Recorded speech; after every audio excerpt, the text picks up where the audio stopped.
ఏంటండి చూసుకోలేతే comedy horror జానరాలో వచ్చిన Munjya movie చూడడం జరిగింది ఇప్పుడే. డిజ్నీ ప్లస్ హాట్‌స్టార్‌లో హిందీతో పాటు తెలుగులో కూడా ఉంది. తెలుగు డబ్ అంతగా బాలేదు. సో హిందీలోనే చూసా. హారర్ కాదు, కామెడీ కాదు, ఏడుపు వచ్చింది కంప్లీట్ చేయలేక. బాలీవుడ్ వర్షన్ ఆఫ్ బాక్ లాగా ఉంది.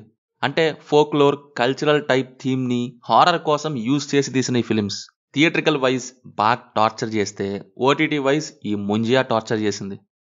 ముంజియా చేటుకువాడి ఆయన చిన్నప్పుడు సీన్స్ చూసి ఇదేదో కొంచెం మనకి సెట్ అయ్యేదానిలా ఉంది అనుకున్నా. బట్ ప్రజెంట్ టైంకి వచ్చాక మొదలయ్యింది మామూలుగా కాదు. ఆ క్రింజ్ లవ్ ట్రాక్కి, ఆర్టిఫిషియల్ సెటప్ అండ్ సీన్స్కి పిచ్చ బోరు కొట్టింది. బోరు కొట్టడం ఒకటే కాదు, ఆ ఎగ్జిక్యూషన్ అండ్ రైటింగ్కి ఒక దండం పెట్టేసి ఎండ్ చేసేసా. హారర్ మూవీస్లో ఫోక్లోర్ టైప్వి చాలా ఇంట్రెస్టింగ్ సబ్జెక్ట్లో ఉంటాయి. కరెక్ట్గా ఆ పాయింట్ని యూజ్ చేసుకోవాలి, కానీ అట్మాస్ఫిరిక్ హారర్కే సగం ఎక్కేసిద్దిలాగా ఉంటాయి అవి. బట్ ఈ కామెడీ అనే పాయింట్తో క్రింజ్లా అవుతున్నాయి.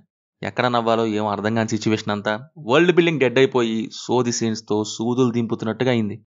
ముంజియా కోసం ఆ చేటుకువాడిని క్రియేట్ చేశారు. దాన్ని యూజ్ చేసుకుంటారు అనుకున్నా, కానీ అసలు దానిపై ఇంట్రెస్టే పెట్టినట్టుగా అనిపించలేదు. బయట చూడడానికి న్యాచురల్గా ఉన్న లోపలంతా సెట్ వేసినట్టుగా చాలా ఆర్టిఫిషియల్ వైబ్స్ వచ్చాయి.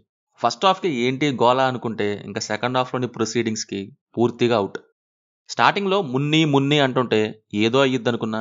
బ్రో మున్ని కోసం ఆల్మోస్ట్ తన సిస్టర్ని చంపేపోతాడు. 2 generations వెయిట్ చేస్తాడు. ఎంటైర్ ఫ్యామిలీని లేపేయాలనుకుంటాడు కూడా. మున్ని అని.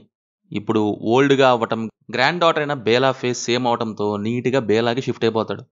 నాన్న ముంజియా, నీ సిస్టర్ నీ ఫ్యామిలీ పెద్దోళ్ళయ్యి ఓల్డ్ అయ్యారని తెలుసు కానీ మున్ని ఓల్డ్ అయిపోద్దని తెలీదా? Where is loyalty bro?